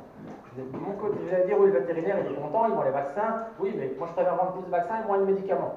Finalement, pour moi, c'est la même chose, mais pour le pigeon, c'est mieux. Pourquoi? Parce que chaque fois que vous vaccinez, vous augmentez l'immunité du pigeon. Chaque fois que vous soignez, vous traitez, vous diminuez l'immunité du pigeon. Il ne faut pas l'oublier. Et donc, je préfère la vacciner. Donc, ça va stimuler l'immunité du pigeon.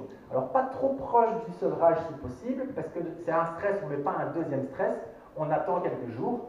On peut vacciner contre la paramyxovírose. Certains colomophiles vaccinent 2 fois.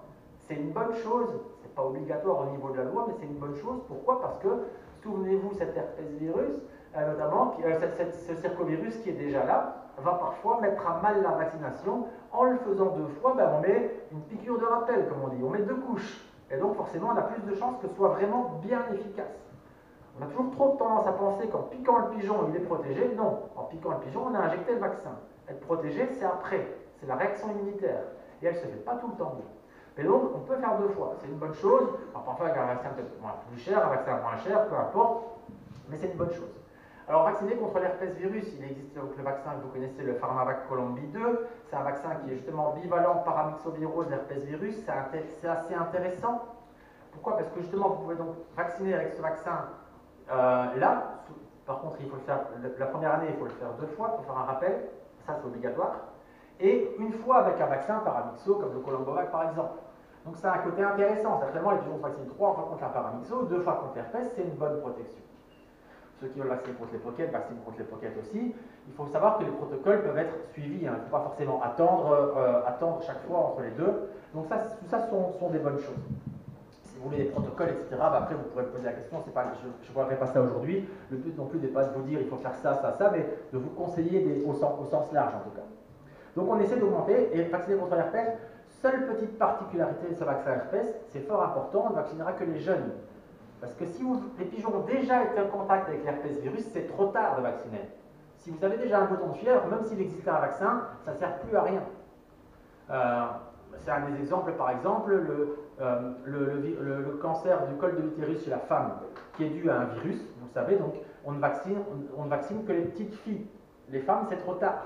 C'est trop tard, pourquoi? Parce qu'elles ont souvent déjà été en contact, et à partir de ce moment-là, vacciner après, ça n'a plus aucun intérêt. Toujours vacciner avant. Donc vacciner les jeunes. Ensuite, les premiers entraînements. Les pigeons vont voler aux entraînements. On essaie de faire fort attention, notamment les premières volées de pigeons, à ce qu'il n'y a pas de pigeons étrangers un peu louches qui rentrent dans votre pigeonnier de jeunes. Certains font très attention à ça, surveillent leur volet. Dès qu'il y en a un sur la trappe, il est parti, peu importe, je ne veux pas savoir où il est. Mais certains autres laissent rentrer leurs jeunes. Je sais que c'est comme le cas de tout le monde parce qu'on lâche nos jeunes et puis on va travailler. De nouveau, chaque fois qu'un pigeonneau rentre avec vos pigeonneaux à vous, c'est un risque d'introduire, pas forcément une maladie grave, mais des petites maladies, des petits virus que limite vous ne verrez presque pas mais qui vont toucher vos pigeons. Les entraînements, alors bien sûr, ça beaucoup de personnes le conseillent, entraîner les pigeonneaux, même avant, mettre les pigeonneaux dans des paniers, si possible, parfois déjà faire passer une nuit. Pourquoi? Parce que les nuits dans les paniers, c'est un agent stressant. Et notamment, c'est un des problèmes pour tout ce qu'on voit, maladie du pigeonneau, adénovirus. C'est les pigeons vont dans le panier la première fois, ils sont très stressés, ils passent une nuit dans le panier, et en plus, ils sont en contact avec ce moment-là, avec toute une série d'autres pigeonneaux. Et ces pigeonneaux-là vont leur transmettre notamment l'adéno à ce niveau-là. Et ils sont plus faibles, et forcément, ils vont tomber dedans. Alors, on essaie de renforcer un peu ces pigeonneaux, notamment en les habituant au panier, aux nuits de panier. Beaucoup de gens le font de plus en plus, c'est une chose qui peut aider. De nouveau, ce n'est pas quelque chose de miraculeux, mais ça aide. Ça aide parce qu'on en arrive au moment où les pigeons arrivent maintenant à ce qu'on appelait dans le temps l'adéno, et à ce qu'on appelle maintenant la maladie du pigeonneau. Je vais pratiquement terminer là-dessus. La maladie du pigeonneau, c'est quelque chose qui, pour l'instant, en colombophilie, est excessivement frustrant, parce que il y a des chercheurs réellement, donc il y a des chercheurs de facultés vétérinaires, notamment en Allemagne, qui font de la recherche là-dessus et qui travaillent excessivement bien, qui présentent de temps en temps aux vétérinaires leurs résultats. Et la maladie du pigeonneau, c'est une maladie qui va toucher les jeunes, qui va provoquer des mortalités, des pigeons moins bien, des pigeons qui vont parfois mourir, des pertes également. Comme vous connaissez tous, hein, on sait tous ce que c'est que la maladie du pigeonneau. C'est ce qu'on appelait notamment dans le temps l'adéno. Adénocolie, tout ça a été appelé, maintenant tout ça est regroupé sous le nom d'un syndrome qu'on appelle maladie du pigeonneau. Et on sait que cette maladie du pigeonneau est quelque chose de ce qu'on appelle de multifactoriel. Il n'y a pas un agent, il y en a plusieurs. Forcément, il y a de l'adéno qui peut être là, il y a du circo qui prédispose au problème, il y a un peu d'herpès virus, il y a certaines bactéries. Mais on s'est rendu compte, les chercheurs se sont rendus compte avec les études, mais ils ont fait des tests, bien sûr, surtout des pigeons qui avaient cette maladie de pigeonneau, qu'on appelait notamment l'adéno, et ils se sont rendus compte que certains, parfois on avait des pigeons qui avaient cette maladie du pigeonneau, et quand on isolait, on se rendait compte qu'il n'y avait pas du tout d'adéno là-dedans. Donc il n'y avait pas d'adénovirus. On se dit, c'est l'adénovirus, et non, il y a autre chose. Et donc dans tous les agents qui sont responsables de cette maladie du pigeonneau, il y en a un. Actuellement, on ne sait pas ce que c'est. Personne ne sait ce que c'est. Il y a des recherches qui sont en train d'être faites là-dessus. C'est notamment c'est Hanovre, je pense, qui travaille ça. L'année passée, je me souviens, ils étaient venus à la FC le jour des Olympiades. Ils étaient venus faire un congrès vétérinaire. C'était excessivement intéressant, mais on ne sait pas ce que c'est. On soupçonne que ce soit un problème viral, mais on n'en est pas sûr. Ils ont fait des tests avec des filtres, etc. Vraiment avec plein de choses au niveau moléculaire, donc des recherches très très poussées. Et il y a une chose, pour l'instant, on ne sait pas. On ne sait pas, et donc c'est pour ça que on patine tous un peu, même les vétérinaires, on patine tous un peu avec cette maladie de pigeonneau. Alors on a des traitements, bien sûr, on met sous antibiotiques pour éviter les surinfections, pour essayer de limiter les dégâts. Et parfois, ça passe en 3 jours sans aucun souci. Parfois, on commence à avoir des mortalités. Oui, c'est du colis, c'est parce que l'antibiotique n'est pas bon, etc. J'ai pas peur de le dire, hein, je suis vétérinaire, mais franchement, et c'est le cas de tout le monde, ben, tous les vétérinaires patinent un peu en ce moment parce qu'il y a un agent inconnu et on n'a pas la réponse, tout simplement. Aucun d'entre nous. Et c'est pour ça maintenant qu'on appelle ça vraiment syndrome de la maladie du pigeonneau, parce que on a quelque chose. Alors, de nouveau, comme on ne sait pas trop ce qu'il en est, que parfois c'est pas grave, parfois c'est juste 3 jours où ils vomissent, et puis voilà, souvent dans ce cas-là, c'est vraiment un vrai adéno, parce qu'un vrai adénovirus, souvent, c'est 3 jours de maladie, les pigeons vomissent pendant 3 jours, ils sont en boule pendant 3 jours, et puis ils commencent à repartir. Mais quand on commence à avoir des mortalités, ce qu'on a vraiment appelé adénocolie au début, ben, on se rend compte que le colis, souvent, il n'est pas là non plus, et on a des mortalités quand même. Donc c'est quelque chose de un peu plus complexe. Alors on met sous antibiotiques, parfois on limite les dégâts, mais parfois pas. Ça dépend vraiment. Alors on conseille quand même de faire un traitement, bien sûr. On conseille aussi de leur donner des vitamines à forte dose pour stimuler l'immunité, de nouveau. De donner des réhydratants, parce que les pigeons ont tendance à se déshydrater, ça c'est important aussi. Mais à ce niveau-là, on patauge un peu quand même. Donc on en revient à notre point de départ.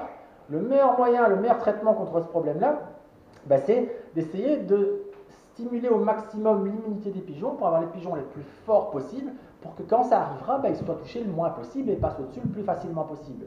Ça, c'est une chose.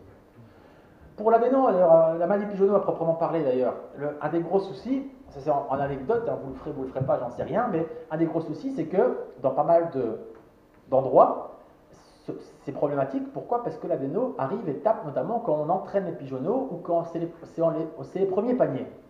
Or, vous savez que si vous voulez jouer, en Belgique, en tout cas en France, c'est peut-être pas tout à fait pareil, mais si vous voulez jouer les 400 km de fin de saison avec les jeunes, donc les nationaux en Belgique, ben vous savez que vos pigeons, vous ne pouvez pas rater le train. Parce que c'est votre première tournée qui prend le train, on augmente vitesse, petit demi-fond, et puis bim, on arrive aux 400 km. Et vous savez que si vous êtes bloqué, on va dire pendant 2-3 semaines à cause de vos pigeons, à cause de l'adéno, au moment des concours de 200 km qui avancent, ben, ça vous compromet fortement pour les concours nationaux. Vous pourrez peut-être jouer le dernier, mais en tout cas, vous serez un peu, vous aurez des problèmes. Et donc, il y a des colombophiles qui le font chaque année, et donc il y a même des vétérinaires ou même des chercheurs qui conseillent presque, ils sont arrivés à la conclusion de comme on ne peut pas l'éviter, ben, ce qu'on va faire, c'est qu'à l'inverse, on va le provoquer. Et donc, pour ces joueurs de pigeonneaux, ils disent, ben voilà, on va garder, quand on a donné des fientes du moment où on avait ce problème-là, on va essayer de même garder ça en humide, des mangeoires qu'on va mettre de côté, et l'année suivante, plus tôt dans la saison, on va tout renvoyer. Et au même moment, on va stresser les pigeons, mettre des ballons dans le pigeonnier, on va les vacciner pour être sûr de les stresser correctement, pour essayer de déclencher la maladie. Et donc il y a des colombophiles, je ne sais pas, peut-être que vous en faites partie, qui comme technique, plutôt qu'essayer de ne pas la voir en sachant qu'ils l'ont chaque année, la déclenchent plus tôt. Comme ça, ils contrôlent le problème, ils la déclenchent, mais juste après, ils traitent. En général, il n'y a qu'une souche pas trop forte, et donc ils font en sorte que les pigeons sont moins bien, ils traitent, ils les laissent au repos pendant 2 à 3 semaines, et seulement après, ils commencent à les entraîner, et puis comme les pigeons l'ont fait, on va dire, a priori, ils ne le refont plus, et ils sont tranquilles toute la saison pour partir au concours. Donc ça, c'est une technique qui est parfois faite. Alors je ne sais pas si c'est une bonne technique ou une mauvaise technique, mais en tout cas, c'est une technique qui existe.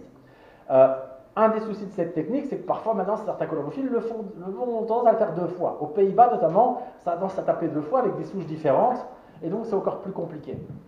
Mais donc, concrètement, forcément, c'est clair que tout ça sont des petites choses pour essayer de favoriser le jeu des pigeonneaux. Moi, je ne suis pas forcément pour, moi, j'essaie de conseiller plutôt à l'inverse, d'essayer d'élever des pigeons plus forts pour que ça a moins d'impact et de fur et à mesure d'essayer de ne plus l'avoir, de vacciner beaucoup en début de saison pour essayer de ne plus l'avoir. Alors, la toute dernière technique, on fera un petit résumé à la fin, la toute dernière technique, forcément aussi c'est la sélection. Une des raisons pourquoi est-ce qu'on a autant de problèmes avec les virus maintenant, maladie de pigeonneau, adéno, circo, herpès virus, on les connaît tous, et tous parmi vous ici, moi le premier, on se dit, c'est quand même fou, il y a 15 ans, on n'avait pas tout ça. Nos pigeonneaux, on allait lâcher direct à 30 km, ils rentraient tous tout de suite, on pouvait limite les faire ce qu'on voulait, on les mettait même direct à Arras, ça rentrait tout de suite, on n'en perdait pas, nos volets étaient belles, on n'avait pas ces problèmes d'adéno. Pourquoi on a ça maintenant? Il faut savoir qu'il y a principalement 2 raisons. Il y a 2 raisons pour lesquelles on a autant de problèmes maintenant avec tous ces virus. De un, c'était la période des corticoïdes. Donc il y en a eu quelques, on revient quelques années à l'arrière, avant que ce soit interdit, on a eu la période où on donnait aux jeunes de la cortisone. Vous savez pourquoi? Pour qu'ils ne muent plus, et donc on puisse les jeunes plus longtemps. Un de ces effets secondaires de la cortisone, c'est que ça diminue l'immunité. Donc c'est clair qu'on diminue l'immunité des pigeonneaux, et donc on a des pigeonneaux plus faibles qui favorisent justement, qui ont commencé à favoriser l'arrivée de ces maladies, même si elles existaient avant. Mais en tout cas la dissémination de ces maladies. Ça c'est une chose. Et la deuxième raison, c'est justement, de nouveau, je ne dis certainement pas que ce soit aucun d'entre vous, mais c'est le surtraitement. Il faut savoir qu'il y a certains colombophiles qui traitent tous les 2 semaines ou toutes les semaines avec des antibiotiques, Et le problème de ce surtraitement, c'est que finalement ces antibiotiques fonctionnent, ou du moins ont fonctionné pendant toute une période où c'était les bactéries les plus gros problèmes, mais le problème c'est qu'on mettait ces pigeons sous une bulle. C'est-à-dire que si on donnait des petits antibiotiques tout le temps, les pigeons étaient un peu protégés, et à la fin de saison, on avait des pigeons qui avaient certainement fait beaucoup de prix, mais qui étaient un pigeon qui, si on n'avait pas donné tous ces antibiotiques, après 2-3 paniers, aurait été malade, puis on aurait traité, et puis ils auraient de nouveau été malades, et ce sont ces pigeons qui n'auraient pas fait de prix. Et finalement, donc, ces pigeons, grâce à ces antibiotiques, ont fait plus de prix que prévu, ça c'était il y a 10-15 ans, et donc, ce sont des bons pigeons, et soit on les gardait pour les mettre à la reproduction, ou mieux, on les vendait à d'autres qui allaient en mettre à la reproduction. Et ces pigeons, à la reproduction, c'est des pigeons qui, normalement, n'auraient jamais dû se retrouver là parce qu'ils sont trop faibles au niveau immunitaire, handicapés de l'immunité. Or, on reproduit avec eux, et de fil en aiguille, des générations en pigeons, ça va très vite, c'est 2-3 ans, c'est une nouvelle génération. De génération en génération, on a sélectionné des pigeons qui avaient moins d'immunité grâce à une espèce de protection antibiotique. Et donc, on a des pigeons plus faibles. Alors, pas tous, mais le souci, c'est que les pigeons, il y a toujours des plus faibles dans l'histoire, et ce sont souvent malheureusement les plus faibles qui amènent le problème. Je m'explique. On est tous ici sous une salle de peut-être 50 personnes. Imaginons on est tous en bonne santé. Si on est tous en bonne santé, on peut manger ensemble, faire la vaisselle ensemble. Personne ne développera de gastro-entérite virale si on reste en milieu fermé. On n'aura pas de gastro, bonne nouvelle, si personne ne l'a. Tout va bien. Pourquoi? Parce que le virus n'est pas là, tout simplement. Par contre, si on amène quelqu'un qui a une gastro, une seule personne, si on est tous très forts au niveau immunitaire, tout va bien, a priori, on ne l'attrapera peut-être pas. Mais, si jamais parmi nous, il y a une personne qui est plus faible, une ou deux personnes qui sont plus faibles, ces 2 personnes-là vont attraper le virus, parce qu'ils sont un peu plus faibles.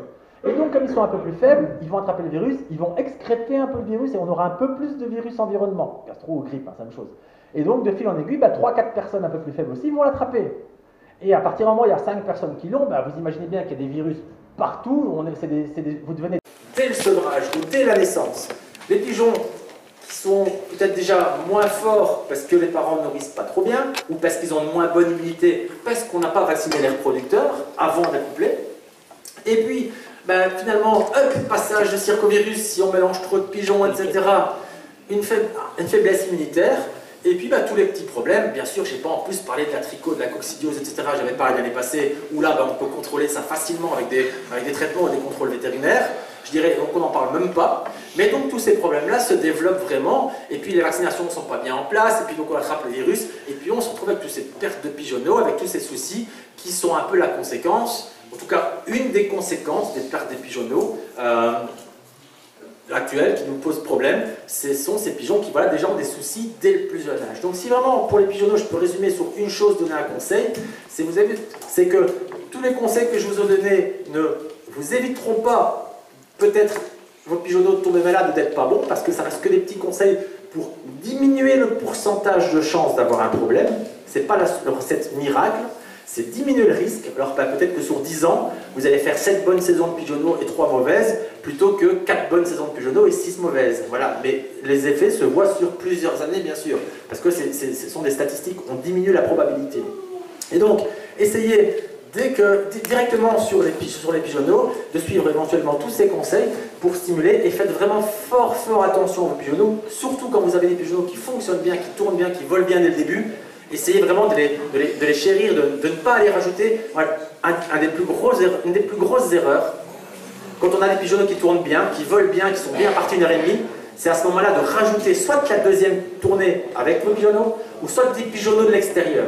Quand vous avez un pigeonnier de pigeonneaux qui démarre bien, qui vole bien, qui tourne bien, s'il vous plaît, vraiment le conseil que je peux vous donner, vous ne rajoutez pas d'autres pigeons dedans, vous faites attention qu'il n'y ait pas de pigeons qui viennent avec les vôtres, et vous ne mettez pas non plus de deuxième tournée. Vous laissez ces pigeons comme ils sont entre eux. C'est souvent la meilleure chose. Voilà, je vous remercie, j'espère que mes conseils vous ont un petit peu aidé.